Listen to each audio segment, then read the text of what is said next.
Thank you very much. And now you are about to see the most boring presentation of today, I promise you. No, I hope it will be interesting, but it is a very, first of all, great to see you.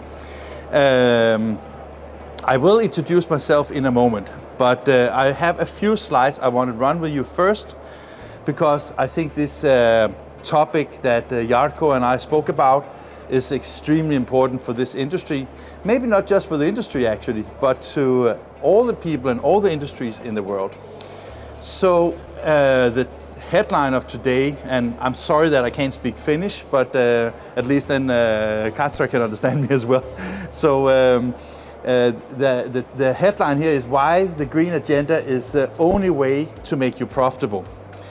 And I was thinking that, okay, let's start with the obvious, right? I mean, we can't really leave this kind of environment to our future generations. I mean, it's unfair. We have, since the industrialization, Jan, help me, I can't say the right word, but you know what I'm talking about. We have developed products, services, we have gone into a mass market, we have developed amazing technologies, amazing products, amazing services, amazing everything at a cost. And the cost is the chimneys with the smoke, it's the CO2, the carbon offset problems that we have today, it's the acid rains, it's all the negative things, because we don't want to, we still want our freezers, we still want our TVs, we still want our cars, we still want to have the freedom to travel to as many places as possible, right? But if we don't do something, this is the cost of it, right? This is what we are leaving to our future generations. That is simply not fair, right? We have to do something about it, right? United Nations set sustainability goals, and 17 of them. And to set ambitious goals it's easy to do the goals. It's not so easy to actually achieve the work that you do with them. And the reason why I just put this up was basically I replaced it just a few hours ago, because the Stop the War now is with Ukraine, and congratulations to Finland that you have decided to join NATO. I think it's good you are in our family, that's great. I'm from Denmark, so that's wonderful.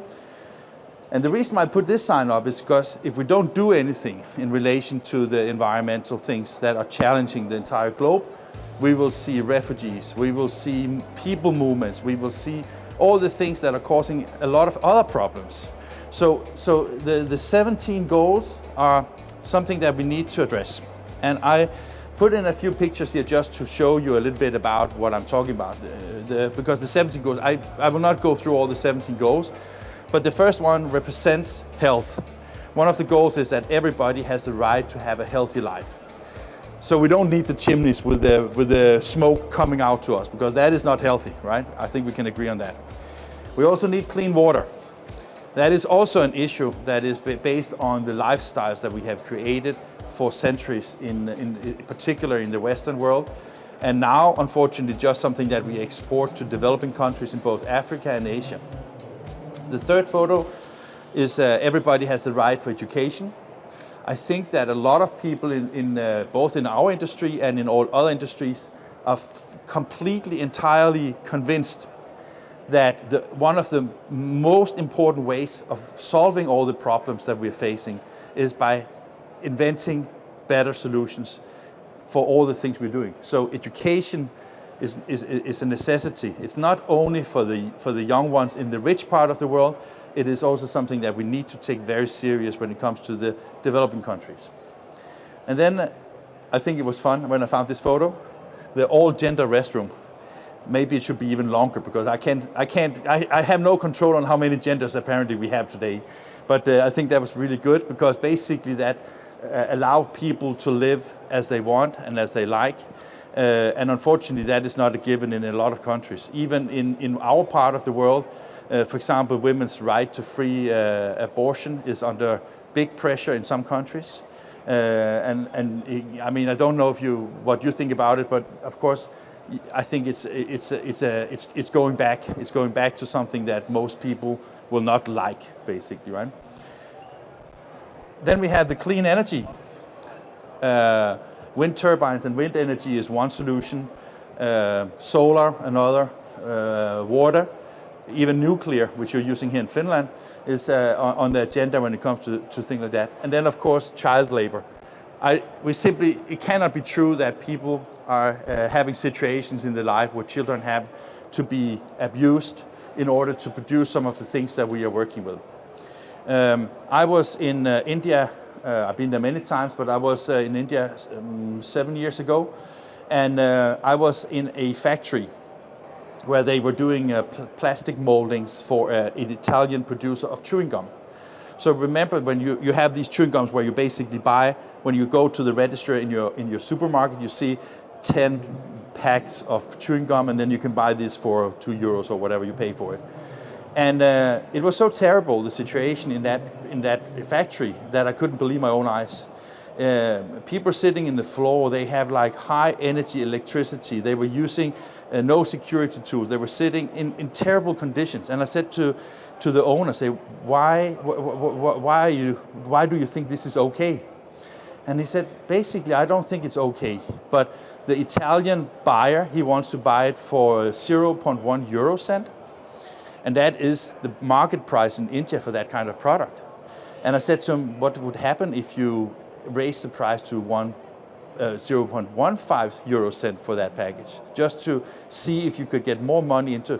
Instead, the Italian supplier would probably go to my next door neighbor because he's producing the same thing with the same people working there with the same problems. So the problem is not as obvious as we sometimes believe in our part of the world.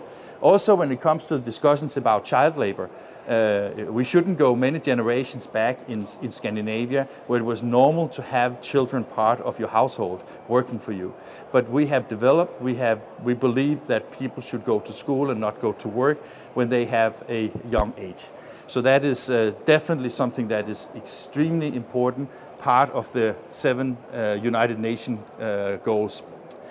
So who am I? It's kind of strange to start a presentation without presenting yourself. It's a little bit rude, actually.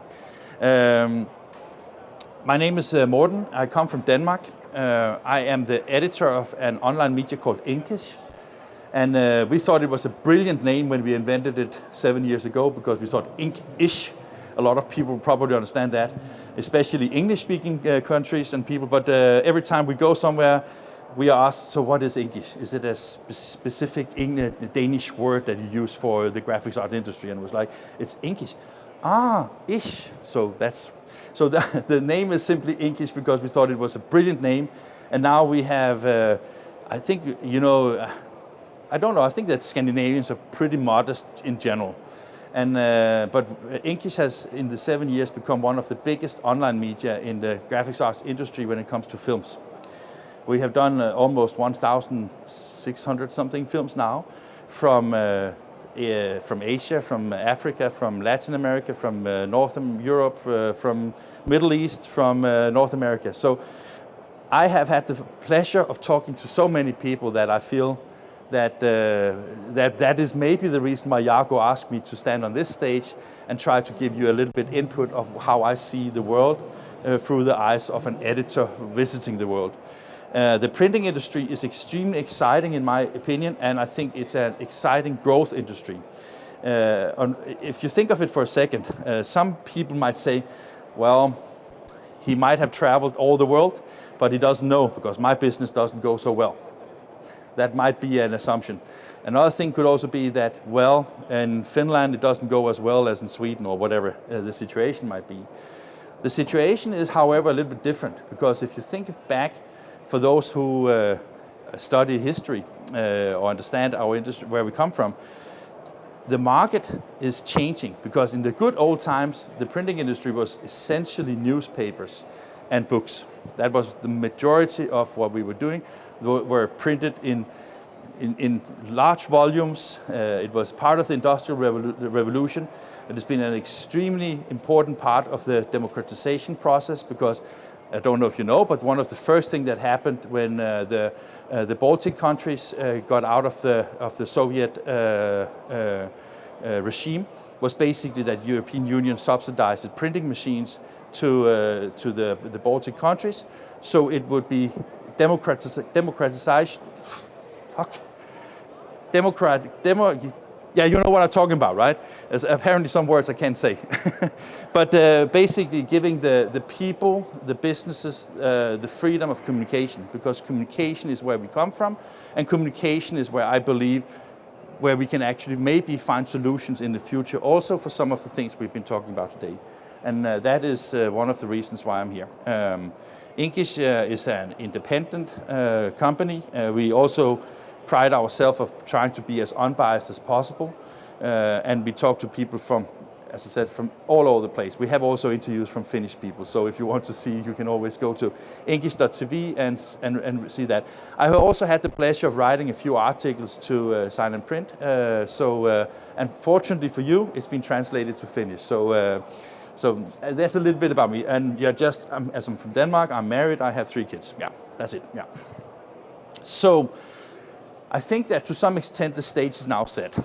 When we talk about the United Nations goals, when we talk about leaving the world in a better shape than it is right now, at least some places.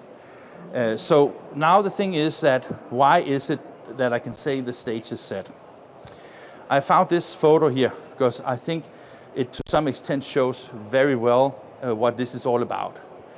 We as human beings, especially the younger ones, we don't want everything for any cost right now.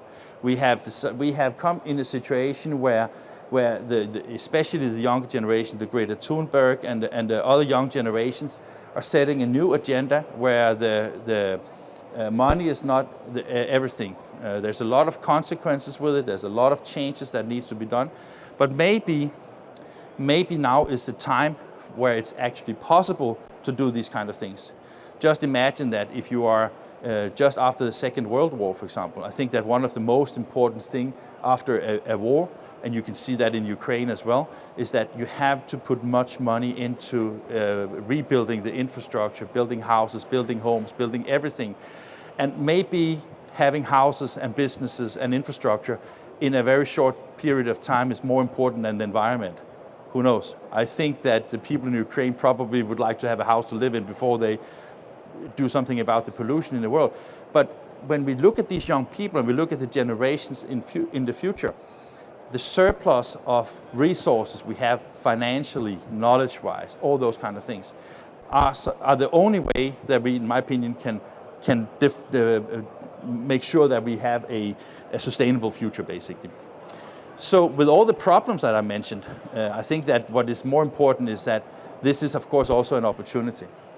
And I don't actually know why it's always the light bulb that is shown, because light bulb was actually part of the things that caused that electricity and coal energy farms were built around the world and have caused a lot of things. But it was a very, very important invention, and just the fact that we didn't have to use whale oil and we didn't have to use animal oils for heating and for lights in the streets changed the environment a lot. And with the LED, maybe we should have an LED chip next time we do this kind of innovation things here.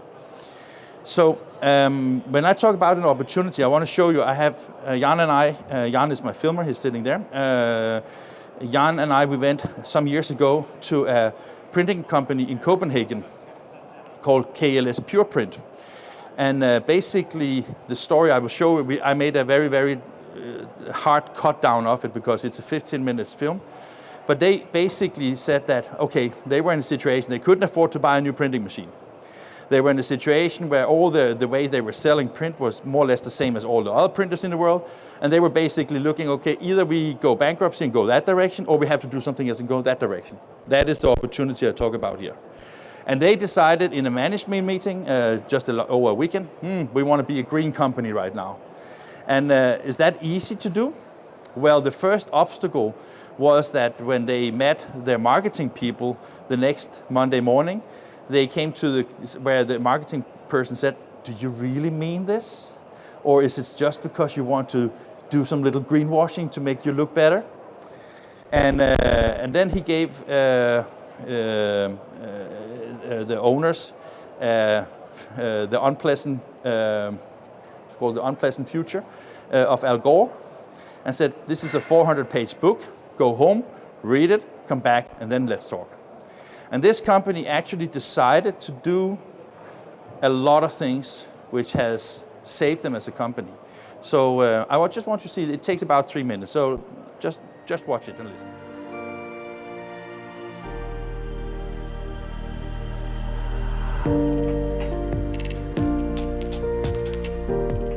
The vision is to be the greenest printing house in the world, but I think that's more a vision, and I will leave it up to the customers to find out what they believe is who is the greenest. But for us, it's the ambition, and that's what we are aiming for.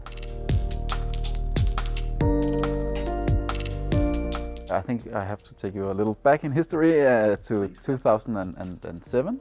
We were at a strategy weekend looking into how we wanted to make our strategy with a new professional board, and we wanted to have a strategy where we had our own profile in the market and believed that the environmental profile was not taken. So back then it was, you know, pure strategy more than actually saving the world issue. At that time, I think the vision was that we wanted to be the greenest printing company in Scandinavia, and when we came back Monday morning, you know, we looked at ourselves and at each other and said, well, wow, great weekend, how are we going to do that?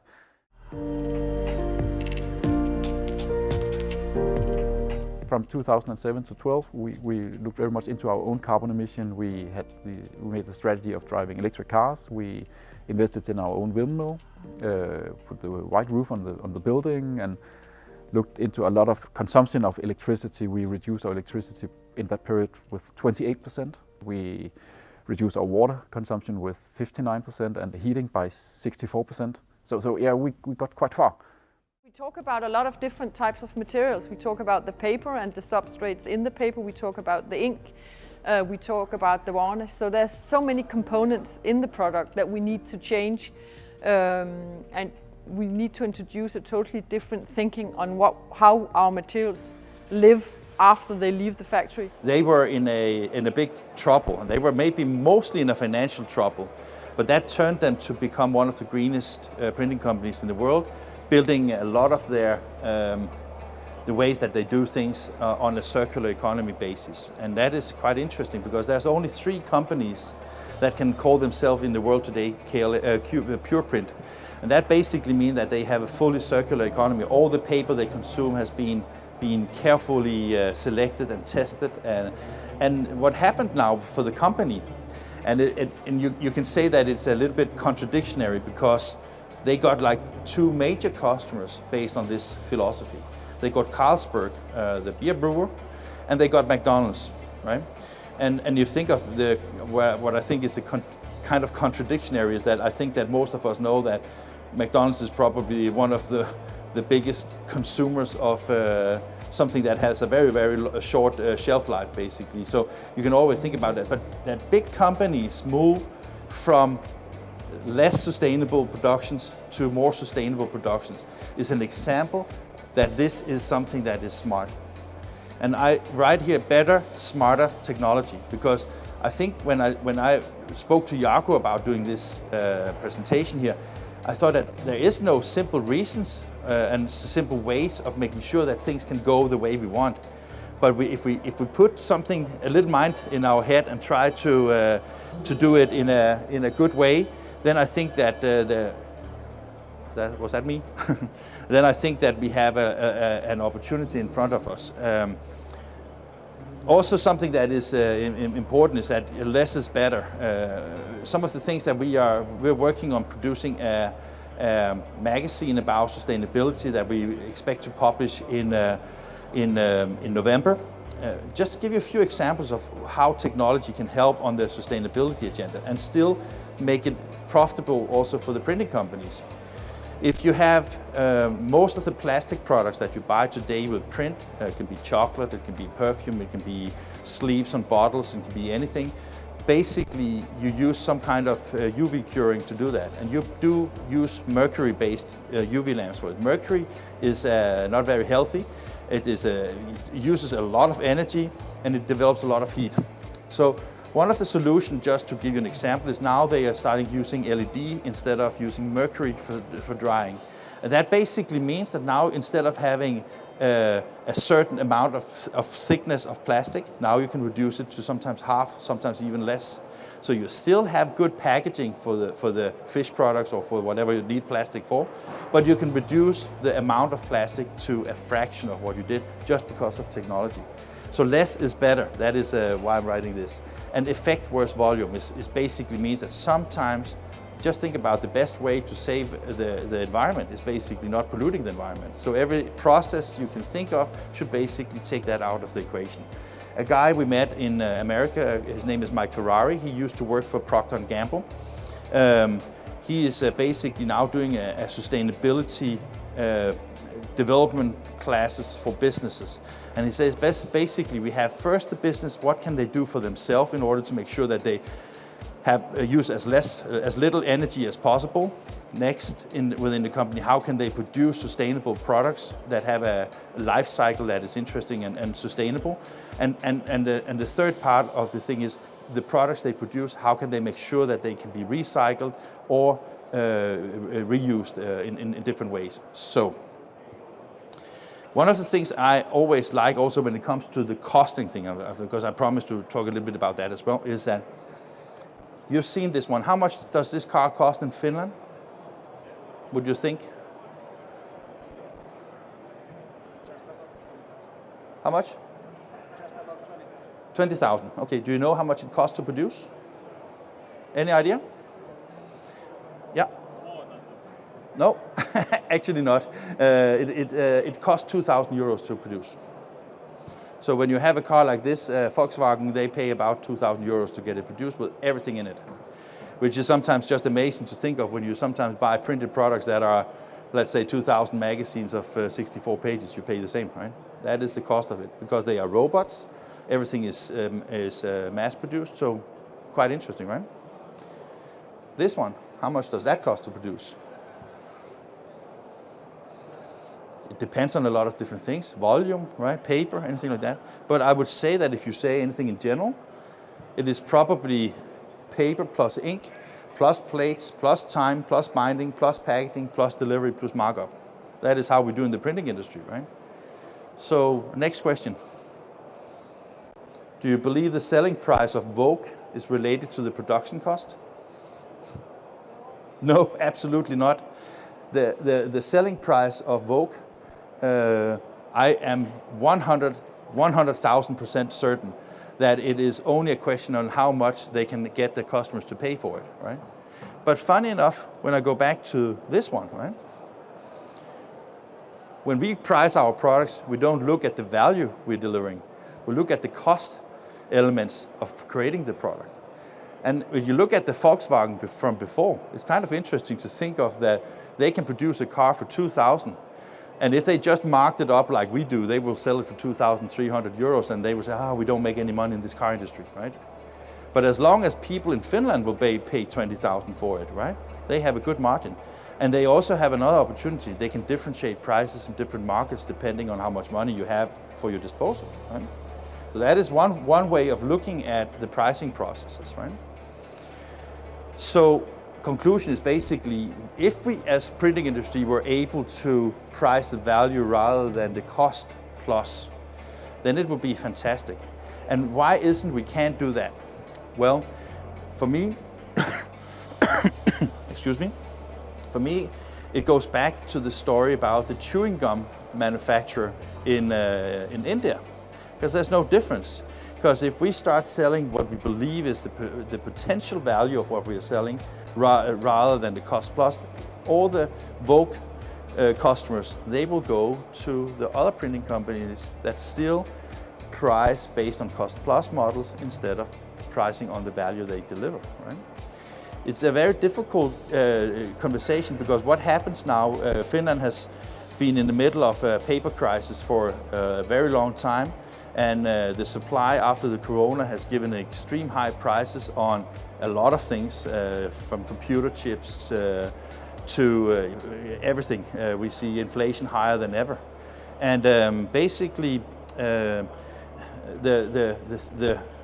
fantastic opportunity is now that for one of the first times ever in, at least as long as I've been in the printing industry for 20 plus years, is an opportunity to increase the prices in general, because now the situation is the same for everybody. You can't take and go to another printing company because the prices on paper are more or less the same, and it has increased a lot because supply is lower. So again, as I wrote a couple of slides ago, all crises are opportunities as well. And what happens? I'm pretty convinced that the price level we see now will stay, and I'm pretty convinced that the supply will be better, but I'm almost 100% certain that you will not see price decreases in paper in a very long time. And just so you put that in perspective, the European prices in January this year on paper were almost the same as they are in China, and China has had very, very even prices for the last almost 15 years. Quite interesting, right? Because a lot of people think that, okay, things are going up and down all the time. Americans are the ones that pay most for papers. On most of the papers that you use for kind of magazines and for fine print, it's about 30% higher than in Europe. So all these things may require new skills. I will finish in 4 minutes. Because if you're selling something where the value is what you sell and not the product you sell, maybe you need other skills in the future. Maybe you require completely entirely new thinking to make more money. Thank you.